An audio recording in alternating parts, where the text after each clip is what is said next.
Welcome to Dial a Lawyer.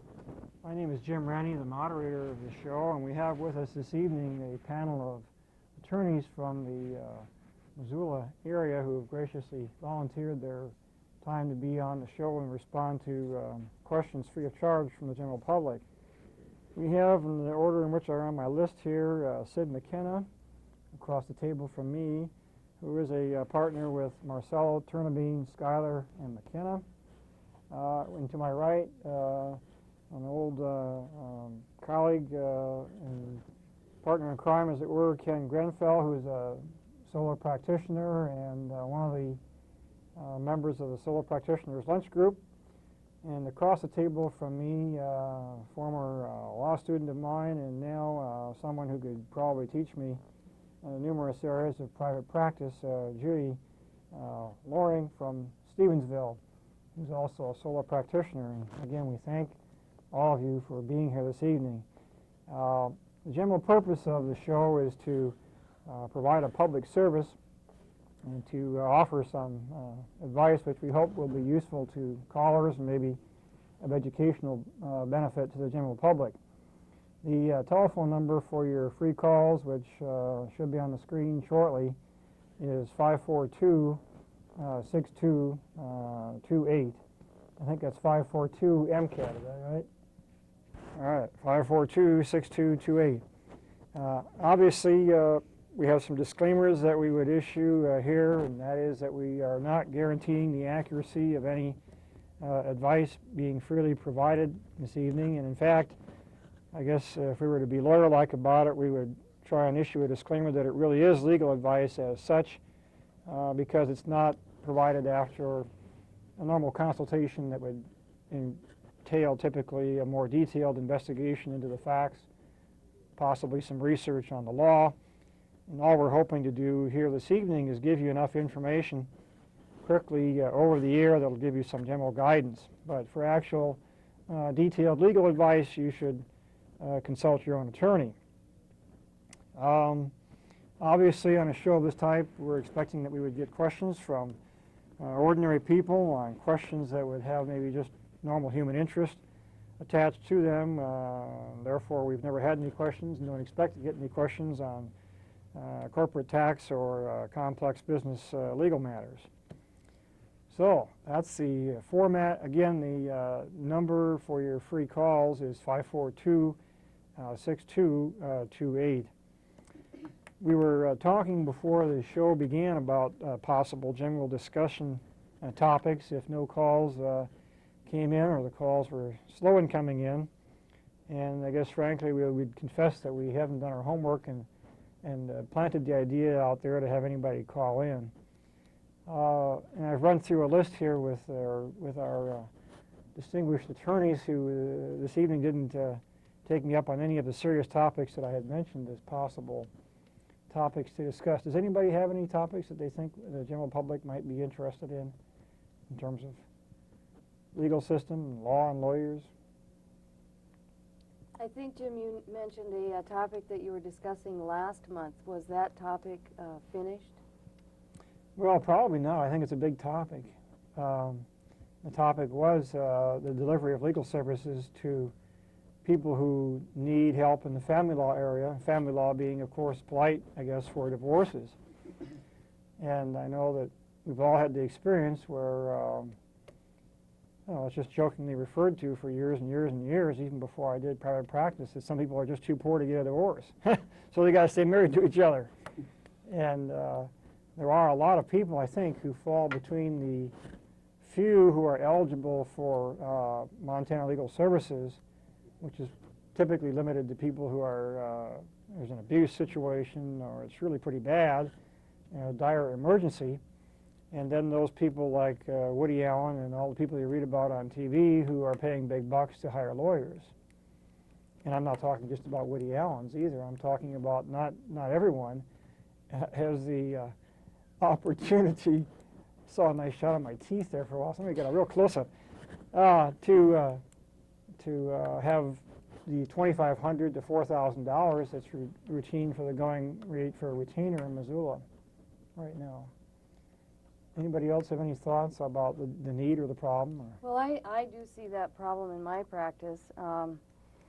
I don't usually require that much of a retainer, but it's high enough to where I've had people call me back and tell me they're going to maybe try to work out the marriage. Now, whether that's good or bad, I don't know, but I think there is the problem there, and I don't know about my other panel members, but I find with some divorces, there's so much emotion there that they're not very pleasant cases. And I think that's one reason lawyers make them expensive. They just aren't interested. I would agree with that comment. I think that lawyers tend to become emotionally intertwined with the problems at hand when a serious divorce case comes in, child custody is involved, and frankly, they're not very fun to work on. And they tend to go on for a long time, sometimes seemingly forever. And it's hard to get involved with a case like that and go through the emotional turmoil involved when it would be much easier perhaps to take a contingency case where you can make the same amount of money and not have to go through the emotional turmoil involved in resolving a contested divorce proceeding where there's child custody, property issues, retirement plans, tax implications, and it just becomes almost something that many lawyers, quite frankly, don't want to take, and it's a problem. I've also found that in divorce cases, more than any other, the parties fight over every little detail, which doesn't happen in a personal injury case or a workers' comp case or a bankruptcy. And so the attorney is always on the phone dealing with who gets the lawnmower or those sort of minor details. Mm-hmm. We have a call apparently coming in, but our system requires us to wait until it's screened, so we'll... Yes, and I would just concur with that, and I think that, you know, with the child, if there are children involved at all, the expense of the divorce is definitely going to be higher, just because the child support guidelines are getting more complicated. Want to take a call yet? Yeah. All right, go ahead. Okay, we have a call on line one. Maybe we'll remember where your thought was. Line one, you're on the air. Yeah, I have a question for Drew Florence. Okay, go ahead. What? Go ahead. I want to know why Goldilocks wasn't arrested for breaking in.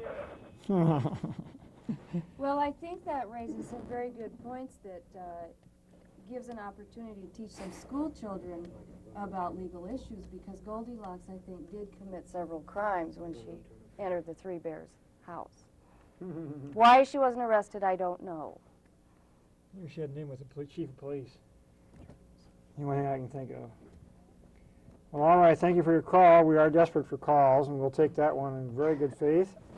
We left off, you were talking. I would just return to that thought with the child support. The guidelines are getting more complicated, so even if the parties can get together on all the other issues, you still need to go through that process, and that's, at least for me, required a higher retainer for clients. Also, if there are custody issues involved, the average cost of the custody evaluations are right around $2,000, and that's so that's quite an expense too. So if people can't get together and figure it out, it's going to be expensive. Mm-hmm. And the goal of all this is supposedly the best interest of the minor children involved. That's the standard by which all these cases are supposed to be decided, and sometimes you listen to your client, the other lawyer listens to their client, and it becomes very difficult to finally arrive at what is in fact in the interest of the child and what is the parent's interest in these cases, which is quite a different thing sometimes. Has Missoula, up here in the court in Missoula, have they instituted any type of a guardian ad litem program to represent children in the dissolutions? It isn't formalized from what I'm aware of. If there are occasions when you might ask for an attorney for the children or for the court to appoint an attorney for the children, but it's not anything that's standard. One thing also that I have noticed in a couple of cases is the new process of the settlement master. And it seems like the judges are appointing those settlement masters very early on in the cases. And I've had a couple of situations where the people and the parties have gotten together early on in the case, and they've been able to settle their case, which has saved them a lot of money in the long run, and have saved them the trauma of a trial. I found those settlement conferences to have been a really good change. When the court first did that, I thought it was just adding another layer of expense, but they've turned out to be a really good method to solve cases. I think everybody in Missoula has the same consensus. There have been 2 sessions here at the Western Montana Bar Association recently, and at both of those sessions, I think the feeling was really quite unanimous that it was working well and saving a lot of time and expense. And if the parties can't agree, one thing that that a lot of people don't realize is that the matter can be totally and finally over for once. If it goes to court, it's almost automatic that it's going to be appealed to the Montana Supreme Court, and it's going to drag it out for the children and the families for an indefinite time into the future, adding more turmoil to the situation. And I think that's something that lawyers almost have to do, is be willing to appeal that case if they take it. Yes, we'll try a call here. Line 1, you're on the air. Yeah, I don't know if I can beat Goldilocks, but I'm going to try. Okay. Say that you're married and you try to find you're separated from your wife. You don't know where she's at. She's in a certain state, but you can't find her. And then after 2 or 3 years, you say the heck with it, and you get married again. A hypothetical case, I take it. Yeah, let's say it that way. And now you've been married 15 years to your new wife. And say you drop dead and you got life insurance, can the first wife take and claim the life insurance, or would the wife you're married to now claim the life insurance? Who's the beneficiary under the life insurance policy? The wife now. Let's say. I think whoever is the beneficiary on the policy would get it. There's no requirement that you leave the money to your wife. Even if you are married to a particular individual, you can name this other woman as the beneficiary of your life insurance policy. That's a contractual matter controlled by the contract between you and the insurance company. If someone was concerned about that, the easy way to take care of that is just to do a divorce and divorce the first wife. If you can't find her to serve her with papers, you can publish that in the newspaper and get that marriage formally terminated. It's in another state, and she's married again too, from what I understand.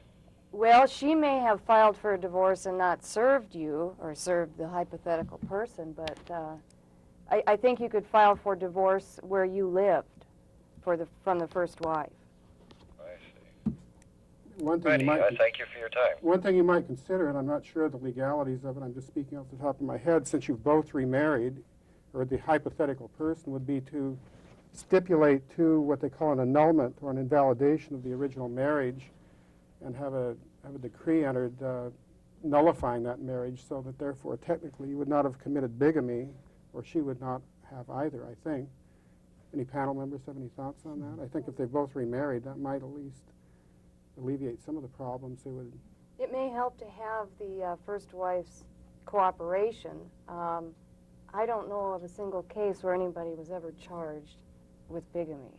I don't think that's a real worry. Well, it isn't to me, because all her family's done this. She's got 2 brothers, they're married twice. In fact, 3 times, one of them, I think. It's a crazy family, so I thought, well, what the heck? Medically, of course. It's an interesting situation. Yeah, it really is. Okay, well, thank you very much. All right. Okay, bye. Well, the other interesting, I guess, issue that arises from that is potentially, if he had assets and died, could the first wife come in and inherit under, and he didn't have a will, or even if he did, could she elect to inherit? And so it might be, definitely worth his while to clean that up. I think I would agree with that. I think that would make a very interesting case if someone did die with quite a few assets and 2 or 3 people claiming to be wives. That's another reason why it might be a good idea to have a will as well, which doesn't cost that much under most scenarios. Yeah, wherever things have been left indefinite or messy or vague like that, well, it just makes big work for lawyers if it's not, cleaned up in advance, as you suggested. Any other thoughts on the delivery of legal services to people like this hypothetical lady I was talking about before the show, who just says, well, I don't have $2,500 on hand, real easy to give you for a retainer? Well, no, I haven't worked with it much, but it seems to me the last legislative session, there were some new statutes enacted to make uncontested divorces much easier for people to do without attorneys. Now, I don't know anybody that's gone through that procedure, but it does exist. Yeah, I think that's just if there's no children and assets under a certain figure and almost no debts of the marriage. And so that is true.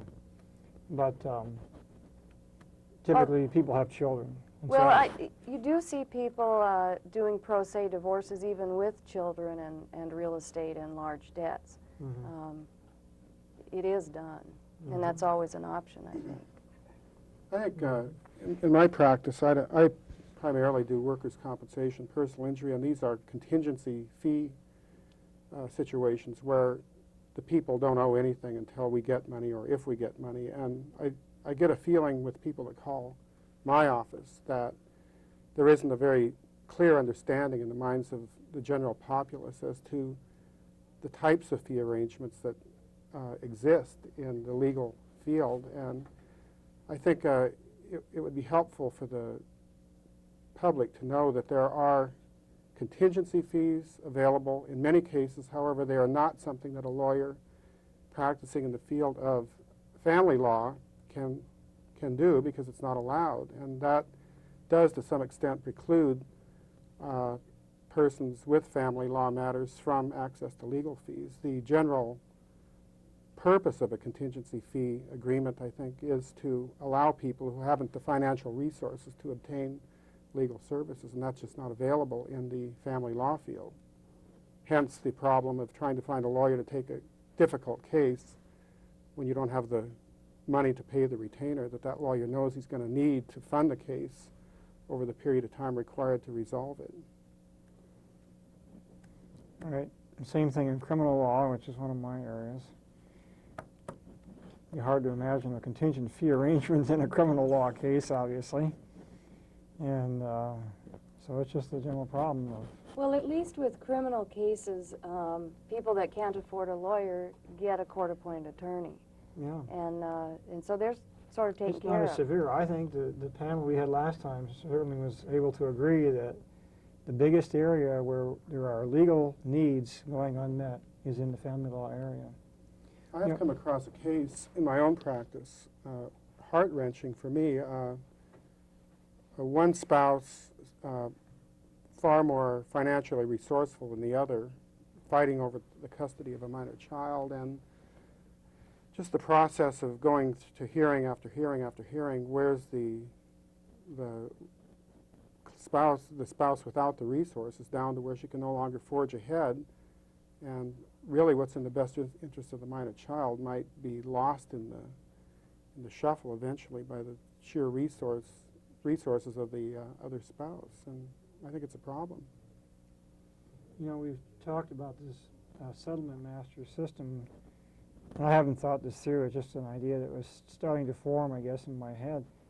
I wonder if something analogous to that or similar to that, maybe, you know, it wouldn't be named that, but attorneys who were experienced practitioners in the family law area, maybe on some kind of a volunteer basis or minimal fee basis, could maybe, if he had the assistance of people who were paralegals, let's say, who worked up all the initial intake data, and then could somehow summarize that, just as attorneys would if it was presented in a kind of a semi-adversary context in front of a settlement master. And then that settlement master might talk to these people who couldn't afford lawyers and just say, well, here's what you might expect if you went through the normal legal system. Here's what and it would be almost a form of mediation, except, I don't know, it wouldn't have to be mediation. It could be something else, I suppose, or just free advice. I don't know, I suppose you'd be inundated with work, and not enough people would be, you just couldn't handle it.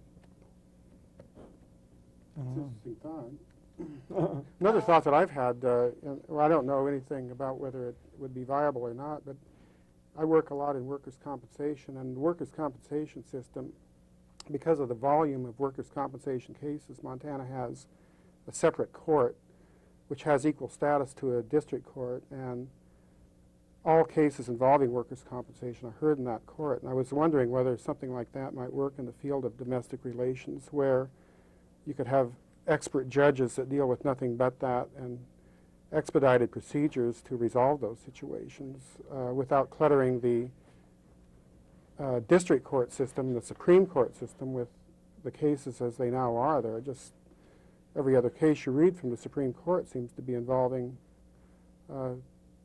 domestic relations, and I think the judges certainly would, very much support that, and I think that would speed things along and make it more efficient.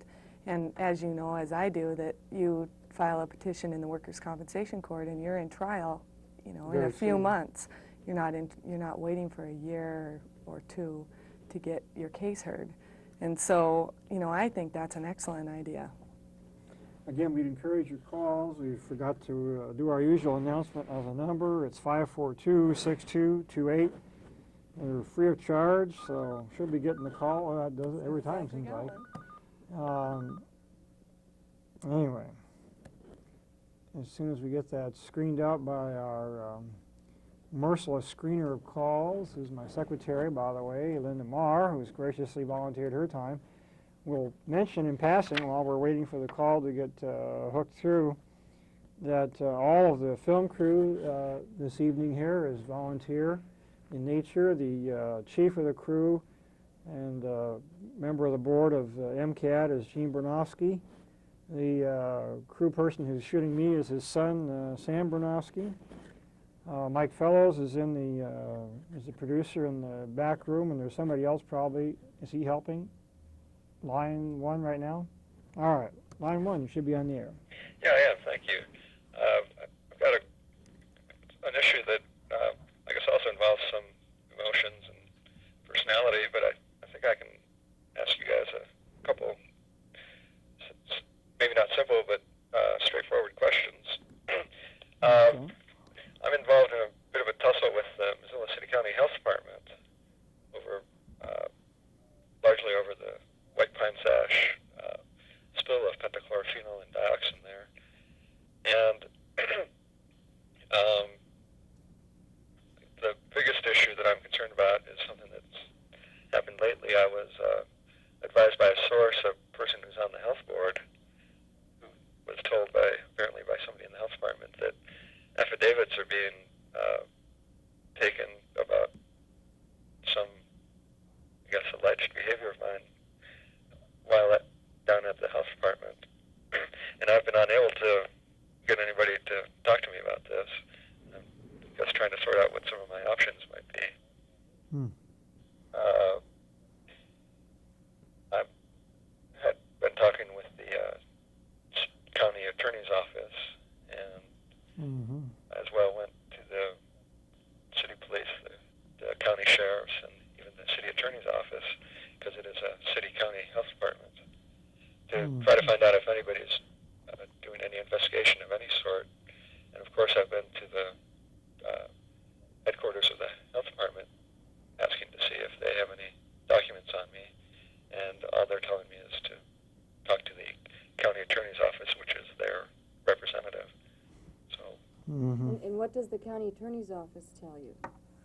Well, they've said that they're unaware of anything, any investigation of that sort in their office. And the man I spoke to said if he heard anything, he would let me know. So I think that was the gist of that conversation. Do you know any of the people that supposedly are being solicited for affidavits? No, the person who told me this, didn't want to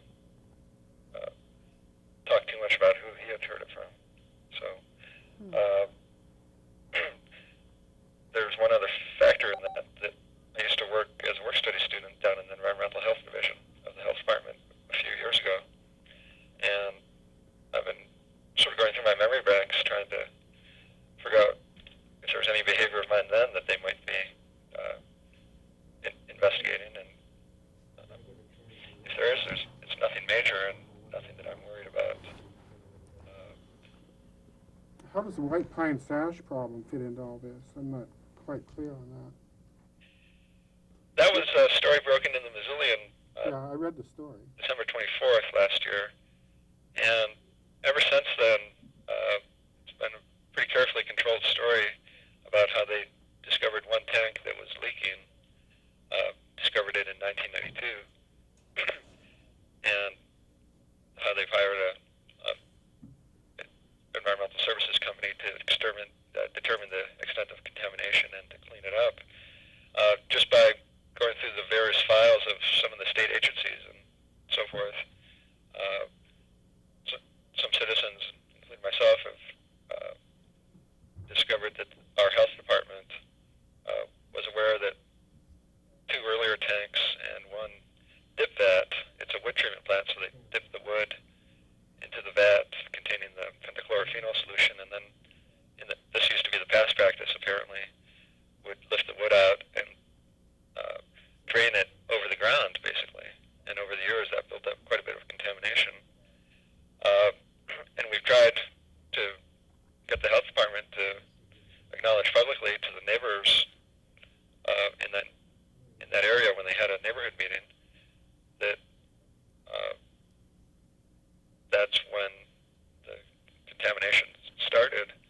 There's a sub-issue, and this is the last complication, just a separate issue to do with the dioxin contamination, where the director of the health department stated publicly that tests for dioxins had been in the sludge and in the soil had been done, when in fact we turned up the documentation that they hadn't been done.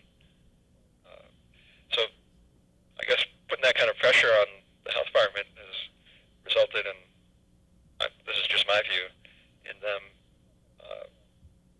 looking for ways to put pressure on me. To charge you with something? Is that what you're saying?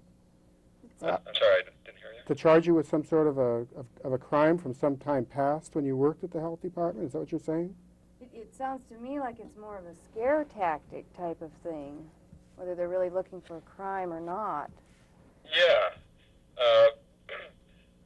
I imagine they might try to be digging something up from my past employment there, but the one thing my source did say was that they were alleging that I had looked at files that I shouldn't have been looking at and been in office cubicles that I shouldn't have been in. And if that has to do with when I've been down there looking at the white pine sash files, that's just categorically not the case. I've been very straightforward in asking to look at the files. Well, I guess until you've been charged with anything, I wouldn't worry about it until you've been charged with something. You've done what you can do. You've talked to the county attorney. They said they'd get back to you. I wouldn't spend a lot of sleepless nights worrying about what might happen. Is there, though, Sid, do you think there's any kind of a legal basis there to fight back with? Now, I don't do these type of cases, but there's federal court cases, whistleblower type cases, at least in employment situations. Now, I don't know if... Yeah, but I'm just wondering if there's been any sort of retaliatory action taken so far. I don't understand that there has, except for this one person telling you that there may be an investigation. There has been one retaliatory action, and I'm afraid this follows a further twist in the story, where I was sent basically a threatening legal letter saying that employees have a right to privacy. How that resulted, and this is just real quick, I had testified at the proposed Missoula Aquifer Ordinance, which is a totally separate issue, just making suggestions on how to improve it, testified at a public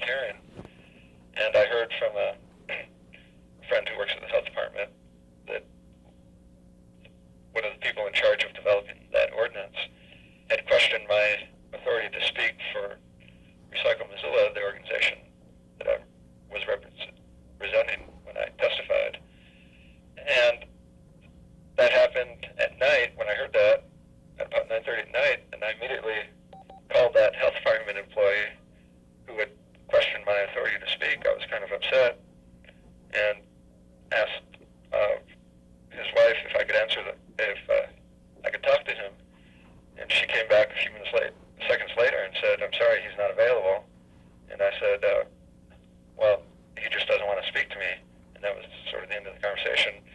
2 days later, I got a registered letter from the director of the health department saying,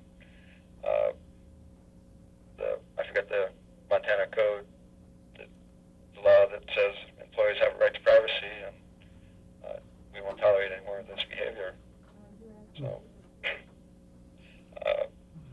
Well, anyway, I think it looks like it's been a situation that has obviously been of concern to you, and I think we can all understand why you would be concerned. But of course, you're not going to get the county attorney's office to divulge confidential information real easily. And yeah. I think what Sid McKenna is saying sounds like a version of what my mother's advice always has been to me in these kind of situations.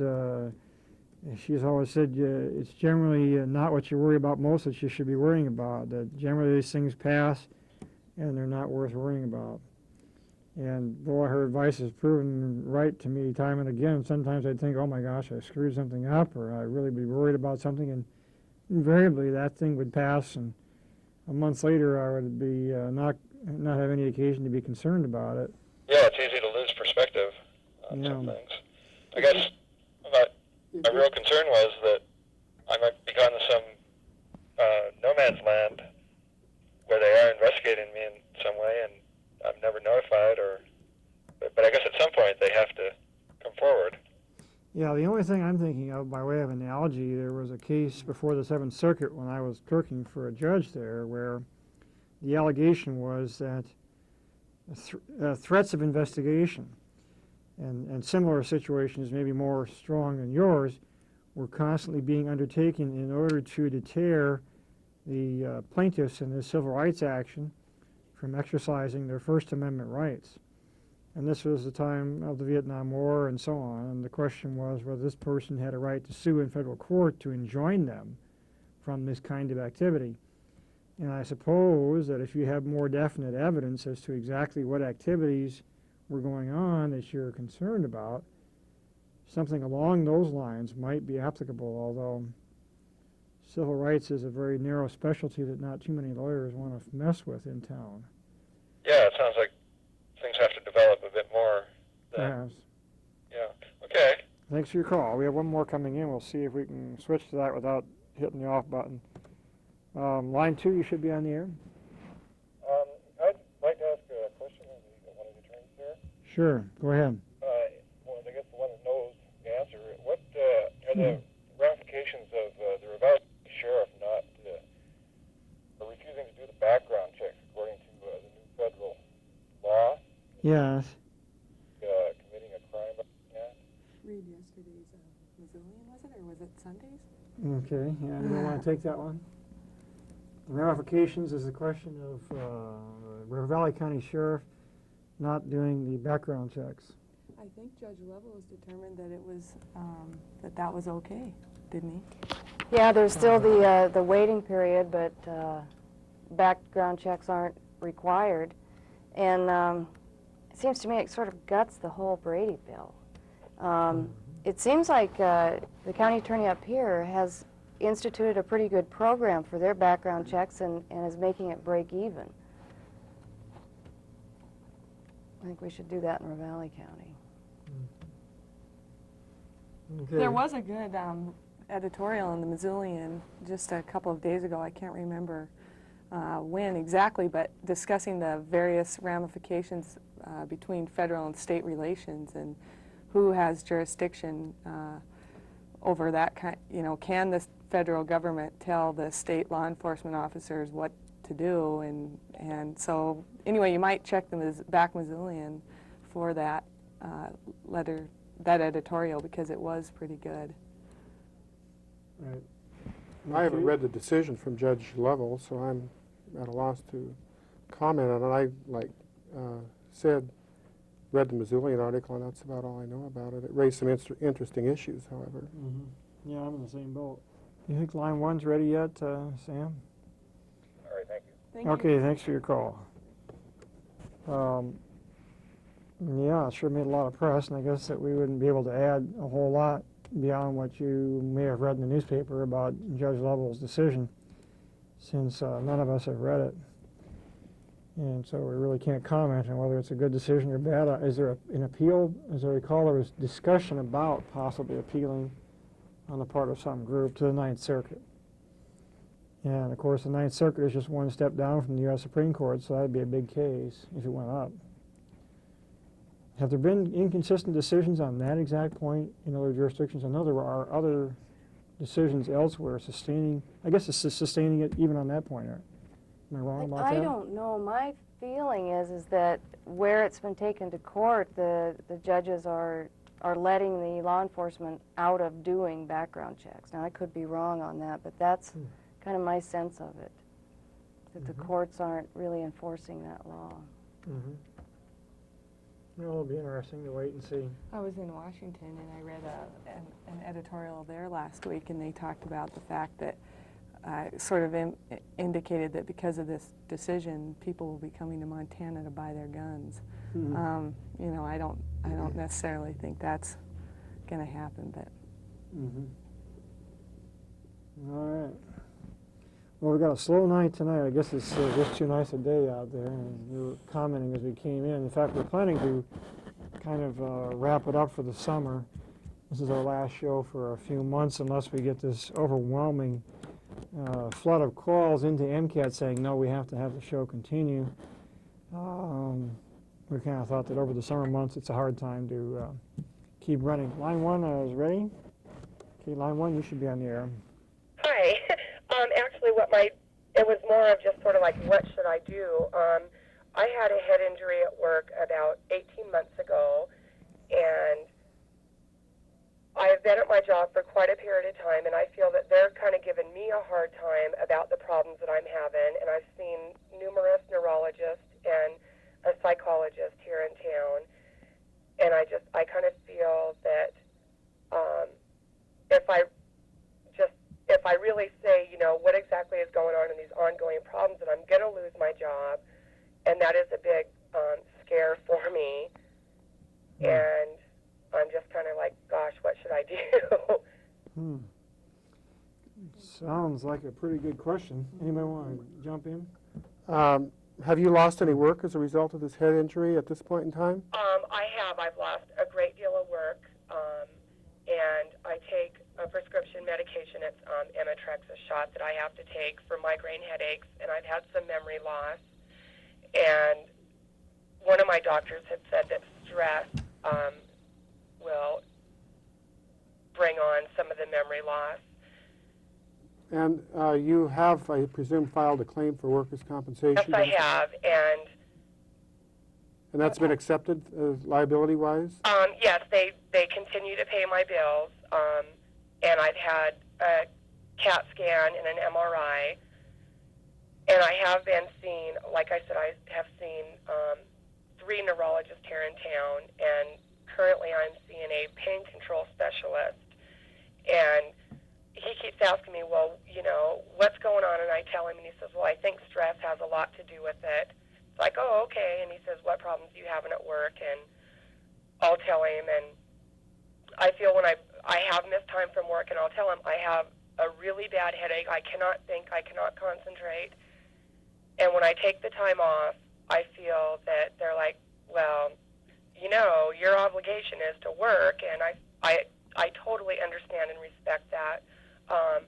And I feel that I want them to respect where I'm coming from, that I never had problems like before, and that as a result of this head injury, I am having some problems, and it is hard for me to deal with it on a day-to-day basis. So long as your doctor is in agreement with you that you shouldn't be working on those particular days, and it's a result of your injury, you can't be fired, and if you are fired, that firing would be illegal. Okay, he has never said, you know, do not work on this such and such a day. I have told him, right now I'm seeing 2 different doctors. One of them should not even really be involved in this, but he has been so good to me, and he is the one that is writing me the prescriptions for the Imitrex. And he is the one that has been there. He's the one that initiated the MRI. Is the insurance carrier paying for the treatment by both these doctors, or is one a treating physician? One of them, one of the pain control specialists that I'm seeing, the workers' comp, the state fund there in Helena, they are paying him. But basically, the doctor that is treating me, he is a pulmonary specialist, and I call him and his nurse, and I tell him, you know, this is going on, I'm having these problems, and they're the one that they tell me, okay, take this medication, I'll write you the prescription, and they're the ones that are telling me what to do. But no, they are not being paid. They have been paid in the past for a initial visit, and I guess for the recommendation for the MRI. Under the law of workers' compensation in Montana, you have to obtain permission from the insurance carrier Yes. to change treating physicians. However, that should be freely granted. Yes, and it has been. I did see one neurologist here in town, and he just said, well, you know, take these pills, and he prescribed 3 of them, and I had very adverse reactions. One of them I was allergic to, and I had to go to the emergency room to seek treatment. And the other one just made me absolutely crazy. And another one I had a terrible skin rash from. If you feel there are aspects of your care that go beyond the expertise of the neurologist, you can ask for a referral from that doctor to say, I'm not sure what problems you're describing. You could go to a physiatrist or some other type of doctor who might be able to more directly address your problems or work in conjunction with the neurologist. But great deference is given to the opinions of the treating physician. And should you become unable to work due to the debilitating nature of your injury as it goes along, you will be entitled to, at some point, either a settlement or retraining or both under the workers' compensation system, and that's what lawyers can do for you. And it's perhaps necessary for you to go see a lawyer early on and at least discuss your situation with them. It sounds too complex to really resolve on a call-in phone show like this, and it wouldn't cost you typically anything to go discuss your situation in more detail with a lawyer. Well, I think one of the biggest problems I'm having is I know what it's like to be without work and to really struggle. And I've been on this job for almost 7 years. And I feel that when I take the time off from work for the problems that I'm having, that they kind of look down on me and they tell me, well, your responsibility is to be here every day and you must do this and that. And I just tell them I understand this, but please understand where I'm coming from, and I don't want to feel like I'm in jeopardy of my job because I am having a problem with a work-related injury. As Sid McKenna pointed out, it is unlawful in Montana to terminate someone for the fact that they filed a workers' compensation claim. Should you be terminated because you can no longer do that work physically, that to me would be a prima facie case that you're disabled from that type of work, and therefore possibly entitled to retraining at the expense of the state fund. What do you think? Yeah, and I also was wondering about, I saw Jim wrote down the ADA, and that's the American Disabilities Act, and may need to take a look at that and consult with an attorney to take a look at that, because of your disability, it may be incumbent upon your employer to provide reasonable accommodations to you to accommodate your disability.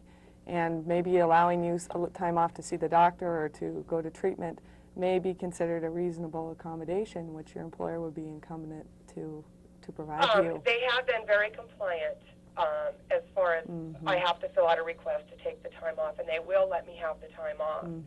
But what they're giving me is I feel bad because I have to take this time off. And I have just stuck through this whole thing. I'm like, I cannot lose my job. I must continue to work. And my job performance in the beginning, it was when the injury first occurred, I did have quite a few problems in this, and my debilitation, it is a lot better. Well, it's difficult for the employer too, and there's no question about that, but perhaps even a vocational person might be able to come in and take a look at your job and work with your employer and you and maybe save some frustration on both sides in terms of how to perform your job. And that might be something that, you know, you raise with your employer in terms of maybe bringing someone in to evaluate your job in ways that maybe can minimize the strain on you and yet keep you a productive employee there. There are occupational physicians in town, too, who specialize in designing accommodations for the workplace for disabled workers. And I think you can check around with other physicians and find out those physicians' names, and they can work with your employer on your behalf. Could I ask you what type of work you do? I do in-home health care. If I could sum up briefly, ma'am or miss, or I'm probably using the wrong terms in this modern age. Oh, that's okay. I think Don't have to be that politically correct. the two attorneys here on the end of the table have made some very good suggestions, and it strikes me that you have spoken of some sources of stress in your life. One is whether it's self-imposed or whether it's just something that you're getting by indirection from your people there at the work, by indirection, or however well-intentioned they are. You have this feeling that you have to perform to a certain level that's really not within your capabilities, and as has been... Right, yes. Sorry So, for interrupting. I think that if you went in to talk to a lawyer, which you can probably do in Missoula for free, that would lessen this stress you're talking about. And maybe a lot of lawyers are good not just at being mean SOBs and suing the pants out of somebody, but they're also pretty good at working with other people. And as Sid McKenna was saying, you know, maybe if a lawyer for you approached them and said, you know, my client is undergoing some unnecessary stress. It's probably nothing intentional that's been imposed by you or your management, but here's the nature of the problem, and I wonder if we could just sit down and talk about it. And you'd be surprised, I think, at how delighted an employer might be to talk about eliminating legal problems in advance, is what you'd be talking about. In short, I think it'd be good for you to go in and just talk to a lawyer and see if you can get rid of that stress and get it all cleared up. Okay, well, that sounds pretty good. All right, thanks for your call. Okay, bye. Yeah, I think we had some good advice there, if I may convince to that effect. I think that she needs to do that and have that source and straightened out. I'd comment further that there is available from the EEOC in Washington, D.C. You can call a toll-free number. I think it's 1-800, I think it's 669-EEOC. But if the 669 part is not right, what you can do, you can dial 1-800-555-1212, which would be information for your toll-free numbers, and ask for the toll-free number for the EEOC, and then ask for any materials they have on disabilities. And they will send you this huge care packet, as they did me recently, on a case that I have involving the Americans with Disabilities Act and the Rehabilitation Act. This great big care packet, about an inch thick, everything you wanted to know about the problems of people with disabilities, all free of charge. We have one of those two lines ready to go. Let me know when you do. Okay, so I did a similar exercise with the Social Security Administration recently. I'm sometimes confused myself about all the rules and regulations, and I finally requested and obtained a series of pamphlets which are available to any citizen, intended to clarify the various inner workings of the Social Security system, Social Security disability, supplemental security income, and so forth. And I think it's something that not many people are aware they can get with just a phone call to the right people. try line one. Line one, you're on the air. Yes, I've got a question on child support. A relative of mine had a youngster out of wedlock some 8 years ago, and she went through child enforcement at the time. The alleged father claimed the youngster wasn't his, and although there were some blood tests and some depositions and stuff like that, the matter was dropped. The woman could manage to support the youngster, although she had wanted to get the kid on the father's insurance. Well, now she's having trouble with expenses, and she wants to go back and get some child support. She's trying to get the records from that earlier proceeding and doesn't know how to go about it, and they're being denied to her. How can she get those records? Anyone want to grab that one? Was there an earlier case where the paternity was established, or No, she gave up. It was, as I say, she could manage financially, and it just seemed to be too much trouble at the time. Well, I guess I'm not sure what there is to get access to, but I would think she could now file a paternity petition to establish paternity, and if there are documents, subpoena those. Mm-hmm. Okay. In the newly filed action, the court would have the power to order records be produced, and if there was some reason that the state did not want to produce those, they would have to go in and show cause to the court, so they would have to get their own attorney to withhold those from you at that juncture. I see. Okay, thank you very much. Okay. Do we have line 2 ready to go yet? Not quite. Okay. Yeah.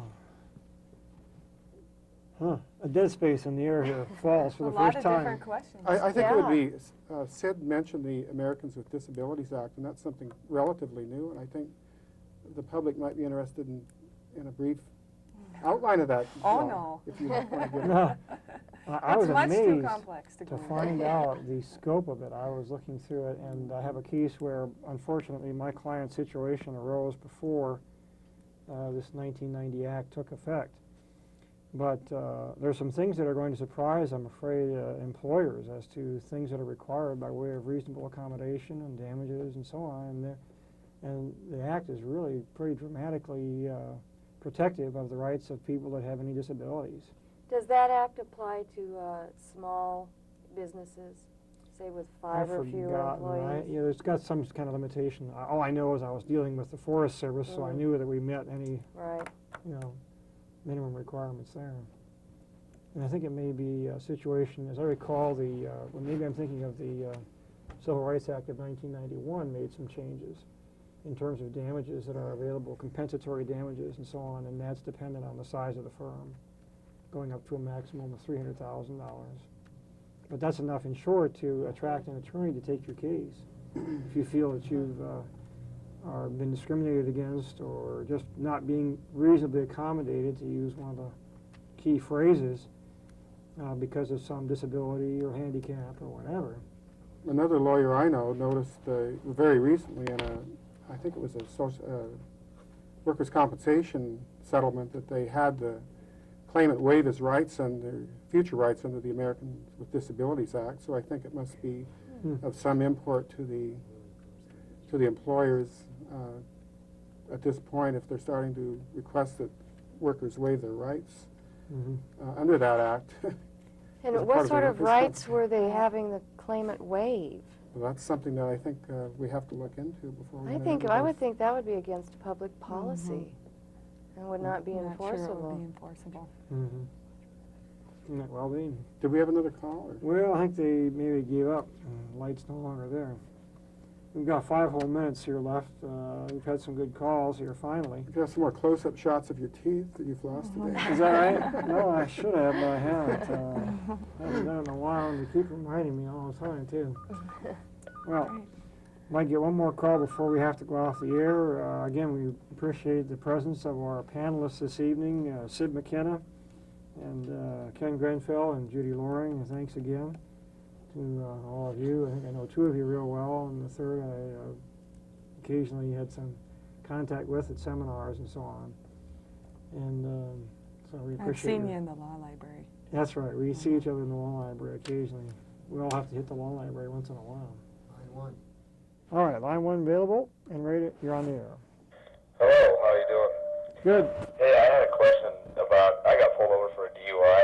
They wrote up my tickets. They had my wrong social security number, my wrong birth date, and also my wrong name on there. How'd they do that? Well, I didn't have my driver's license on me, so they called it in. Okay, one ticket that had the DUI on it had false information on it. The one ticket that I got without a driver's license had partially the right information on it. And so I went ahead and plea bargained with them instead of taking it to court. Should have I taken it to court? Oh, boy, I don't think you're getting any responses from attorneys here. The attorneys are very reluctant to second-guess the actions. Did you have an attorney for this case, by the way, or just do it on your own? I have an attorney for the case. Yeah. I would have to say that the state can amend the charges generally to conform to whatever the facts particularly are if there's a mistake, so. What's interesting there, and I've run across this, is that you of course have the right to remain silent, and the state has to prove its charge against you, which includes proving who it is they're charging. But routinely the judge will ask, is this your correct name?